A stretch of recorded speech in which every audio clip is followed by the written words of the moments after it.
साथियों, जैसा कि आपने जाना, हमने पिछले वीडियो में रेबीज के कवर किए थे ये फॉलोइंग पॉइंट्स। अगर विश्व स्वास्थ्य संगठन के डेटा के बारे में बात करें तो वह कहता है कि रेबीज तकरीबन पूरे विश्व में पाई जाती है एक्सेप्ट अंटार्कटिका। 99% पेशेंट्स की डेथ हो जाती है। दूसरे बॉडी प्रोडक्ट्स है रेबीड एनिमल के, उनके संपर्क में आने से भी होता है। कॉमन रूट जो है वो सलाइवा है।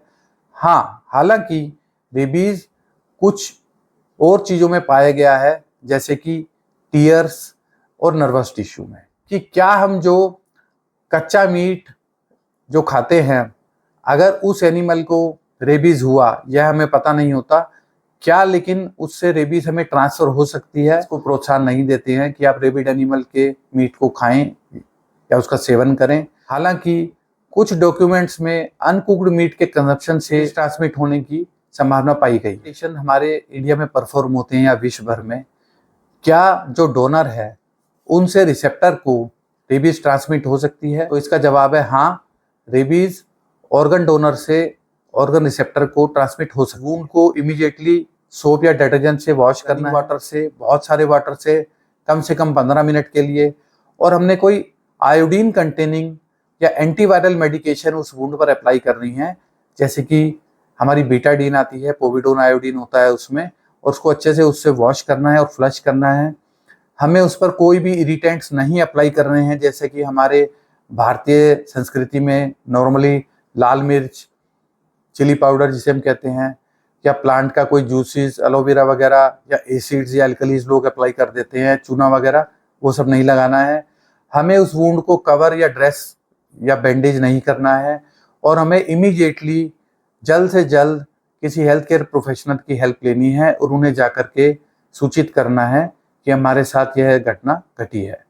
अगर हो सके तो कोशिश करें, अगर बाइटिंग एनिमल आपके संपर्क में है तो आप उसको सेफली कन्फाइन कर दें कहीं पर, और इन्फॉर्मेशन कलेक्ट करें कि उसके बाद में उसकी क्या रिस्पॉन्स रहता है। और बाइटिंग एनिमल को कम से कम 10 दिन आप कन्फाइन रखें, अंडर ऑब्जर्वेशन रखें। वीडियो में हम कवर करेंगे कुछ फ्रीक्वेंटली आस्क्ड क्वेश्चंस, जैसे कि प्रोफाइलैक्सिस क्या है इसका, प्री और पोस्ट एक्सपोजर, वैक्सीन कौन कौन सी हैं, क्या वैक्सीन कारगर हैं, how does one treat a person with animal bite, उसे कैसे ट्रीट करना है अगर कोई रेबिड एनिमल ने काट लिया है, क्या डिफरेंस है प्री और पोस्ट एक्सपोजर प्रोफाइलैक्सिस में, पर्सन से पर्सन कैसे ट्रांसमिट होती है, वैक्सीन का ब्रांड चेंज करना ठीक रहेगा, वो प्रेग्नेंट और लैक्टेटिंग मदर से क्या बच्चे को रेबीज हो सकती है, और कोई और एडवर्स इफेक्ट जो रेबीज वैक्सीनेशन के होते हैं, इसकी स्टोरेज क्या होनी चाहिए, रेबीज को कंट्रोल करने के लिए हम क्या क्या अपने लेवल पर कर सकते हैं। हम लेते हैं कुछ फ्रीक्वेंटली आस्क्ड क्वेश्चंस।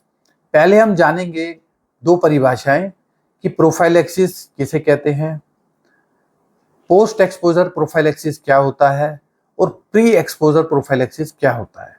तो साथियों, प्रोफाइलैक्सिस क्या होता है? प्रिवेंटिव मेजर्स, जो कि हम किसी बीमारी या इंजरी को रोकने के लिए कुछ सावधानियां बरतते हैं, उसे आम भाषा में सावधानियां कहते हैं और साइंटिफिक भाषा में प्रोफाइलैक्सिस कहते हैं। जैसे कि सर्जरी होने से पहले एंटीबायोटिक्स दी जाती हैं इन्फेक्शन को रोकने के लिए या उसकी रोकथाम के लिए। साथियों, एक होता है पोस्ट एक्सपोजर प्रोफाइलैक्सिस। तो जैसा कि इसके नाम में ये पोस्ट एक्सपोजर, यानी कि एक्सपोजर होने के बाद या हमारे रेबिड एनिमल या रेबीज वायरस के संपर्क में आने के बाद जो हम प्रोफाइलैक्सिस लेते हैं या स्टेप्स लेते हैं, उन्हें पोस्ट एक्सपोजर प्रोफाइलैक्सिस कहते हैं। और एक होता है साथियों प्री एक्सपोजर प्रोफाइलैक्सिस, यानी कि संपर्क में आने से पहले जो हम चीजें लेते हैं जैसे कि वैक्सीन्स, वो होती हैं pre exposure prophylaxis. Exposure prophylaxis normally जो है वैक्सीन वगैरह के द्वारा होता है, और इसमें नॉर्मली जो ह्यूमन बीइंग है उसकी इम्यूनिटी को बिल्ड किया जाता है दूसरे वैक्सीन की तरह। और पोस्ट एक्सपोजर प्रोफाइलैक्सिस में रेबीज वायरस जब एक बार हमारी बॉडी में एंटर कर जाता है तो उसको हम और फर्दर कैसे सिम्टम्स को मैनेज कर सकते हैं उस पर केंद्रित होता है। अब हम पहला सवाल लेते हैं, how does one treat a person with an animal bite, या पोस्ट एक्सपोजर प्रोफाइलैक्सिस कैसे दिया जाता है। सबसे पहले हमने वुंड केयर पिछले वीडियो में जानी कि वुंड केयर हमने कैसे करनी है, उसको वॉश करना है प्रॉपरली, फ्लश करना है, उसको कवर नहीं करना, उसे हमने आयोडीन कंटेनिंग सोल्यूशन से प्रॉपरली वॉश करना है, और हमें जल्द से जल्द कोई मेडिकल केयर के लिए पहुंचना है। रेबीज वैक्सीन के इंजेक्शंस पेशेंट को इमीडिएटली जल्द से जल्द लगने चाहिए। कुछ एंटीमाइक्रोबियल्स की अगर ज़रूरत होती है डॉक्टर एंटीबैक्टीरियल वगैरह की तो उसे प्रेस्क्राइब कर सकते हैं। और पेन मैनेजमेंट के लिए आपके हेल्थ केयर प्रोफेशनल आपको एनाल्जेसिक्स प्रोवाइड करेंगे या रिकमेंड करेंगे। और साथियों, प्री एक्सपोजर प्रोफाइलैक्सिस और पोस्ट एक्सपोजर प्रोफाइलैक्सिस की वैक्सीन में नॉर्मली क्या डिफरेंस होता है?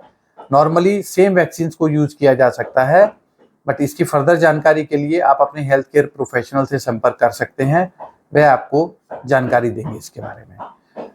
फिर हम क्वेश्चन लेते हैं, does rabies transmits from person to person? क्या एक इंसान से दूसरे इंसान को रेबीज ट्रांसमिट हो सकती है? ह्यूमन बीइंग से ह्यूमन बीइंग को रेबीज के ट्रांसमिशन अभी तक रिसर्च में कंफर्म नहीं हुआ है। हाँ, हालांकि रेबीज का जो वायरस है वो हमारी सलाइवा, टीयर और नर्वस टिश्यू में जरूर पाया गया है उन लोगों की जो कि इन्फेक्टेड होते हैं रेबीज कि अगर किसी को वैक्सीन लगी है और उन्हें बाद में रेबीज डॉग ने काटा है तो क्या री एक्सपोजर वैक्सीन शेड्यूल जरूरी है?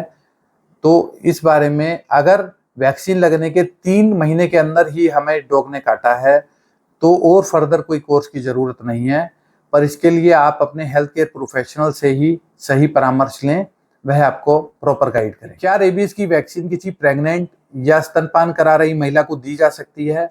कि हाँ, रेबीज की वैक्सीन बिल्कुल सेफ और एफिकेशियस होती है प्रेगनेंसी के दौरान, और अभी तक कोई भी साइंटिफिक ऐसा एविडेंस रिसर्च में नहीं मिला है जिससे कि यह पाया गया हो कि रेबीज की वैक्सीन प्रेग्नेंट या लैक्टेटिंग वुमेन के लिए या उनके बच्चे के लिए घातक हो सकती है। रेबीज की वैक्सीन के क्या एडवर्स इफेक्ट्स हो सकते हैं? फीवर, हेडेक, डिजीनेस और गैस्ट्रोइंटेस्टाइनल सिम्टम्स, जो कि 35 से 45% वैक्सीनेटेड पीपल में देखे जाते हैं, सभी में नहीं देखे जाते हैं। और पेन और swelling at the site of injection, ये तो बहुत कॉमन होता है, सभी वैक्सीन में अमूमन होता है। अक्सर हमने देखा है कि पेशेंट्स जो है डॉग बाइट के बाद किसी रिटेल काउंटर या मेडिकल स्टोर से वैक्सीन परचेज करते हैं और उसको ले जा करके कहीं और लगवाते हैं। ऐसा बिल्कुल भी मत कीजिए। यहाँ पर आप वैक्सीन लगवा रहे हैं वहीं से वैक्सीन लीजिए, क्योंकि इसकी जो स्टोरेज है वो 2 से 8 डिग्री की है और इसे आपने सनलाइट से भी बचाना है, क्योंकि अगर आप वैक्सीन को लेके ट्रैवल करेंगे, इधर उधर घूमेंगे, तो उसकी टेम्परेचर जो है वो इफेक्ट हो सकता है और एफिकेसी खराब हो सकती है। कि स्ट्रीट डॉग्स होते हैं, इनमें नॉर्मली कोई वैक्सीनेशन नहीं होता, तो अगर हमें किसी डॉग का या रेबिड एनिमल का वैक्सीनेशन स्टेटस नहीं मालूम है तो क्या हमें वैक्सीन लगवानी है? तो इसका जवाब है हाँ, हमें वैक्सीन लगवानी है। क्या रेबीज पेशेंट के लिए कोई स्पेसिफिक ट्रीटमेंट है? आज तक कोई भी रिलायबल ट्रीटमेंट रेबीज का नहीं है। एक बार रेबीज डेवलप हो गया, सिर्फ आप पैलेटिव ट्रीटमेंट पेशेंट को दे सकते हैं, यानी कि पेन मैनेजमेंट या एंजाइटी मैनेजमेंट के लिए पेशेंट को ट्रीटमेंट दे सकते हैं। सावधानियां जरूर हम बरत सकते हैं कि हमारी जो म्यूकस मेम्ब्रेन्स हैं या जो हमारे वूंड्स हैं वो एनिमल्स के या रेबिड एनिमल्स के संपर्क में ना आए। हम अगर एनिमल्स पेट्स हैं हमारे पास तो हमें बहुत ही हाइजीन का ध्यान रखना है। हमें हैंड्स को अगेन एंड अगेन वॉश करना है, उनके संपर्क में आने से पहले और बाद में भी वॉश करना है। अपने फेस वगैरह का ध्यान रखना है, बच्चों का ध्यान रखना है, कहीं वूंड स्क्रैचेस हों उसका ध्यान रखना है, और हमें गुड हाइजीन की हैबिट अपनानी है, और हमें ग्लव्स वगैरह का भी इस्तेमाल कर व्हाइल हैंडलिंग द एनिमल्स। अगर कोई रेबिड एनिमल काट गया है तो हमें पेशेंट को एक क्वाइट रूम में रखना है जहाँ पर उनको लाइट बहुत ज़्यादा तंग ना करे, उनको बहुत ज़्यादा स्टिमुलस ना दे, और ज़्यादा शोर शराबा, ठंडी हवा, इन सब से भी बचाना है। और कोशिश करें आप पेशेंट को जनरली फ्लूइड डाइट दें या लिक्विड डाइट। रेबीज को हम कैसे कंट्रोल कर सकते हैं या कैसे प्रिवेंट कर सकते हैं? डॉग मेडिएटेड ह्यूमन रेबीज जो है इसको हम सिर्फ इन्फेक्टेड डॉग्स पर ध्यान देकर ही मैनेज कर सकते हैं और लोगों को अवेयर कर सकते हैं इस सब के बारे में, और वैक्सीनेशन ज़्यादा से ज़्यादा हो एनिमल्स का, इंसानों का। और डॉग बाइट जो है उससे बच के रहने के लिए हमें स्कूल लेवल पर और सामाजिक लेवल पर लोगों को अवेयर करना पड़ेगा। और पेट ओनर्स की भी बहुत बड़ा रोल है इसमें, जो कि अपने पेट्स को प्रॉपरली वैक्सीनेट कर करके रिस्क को रिड्यूस कर सकते हैं और दूसरे लोगों को और सभी को, खुद को भी बचा सकते हैं। बच्चे जब एनिमल्स के संपर्क में हों उन्हें सुपरवाइज करना चाहिए। हमें अवॉइड टचिंग और फीडिंग अननोन स्ट्रे और वाइल्ड एनिमल्स, तो जो स्ट्रीट डॉग्स हैं इनको फीड करने से बचना चाहिए। कौन से एनिमल से रेबीज स्प्रेड नहीं होती है?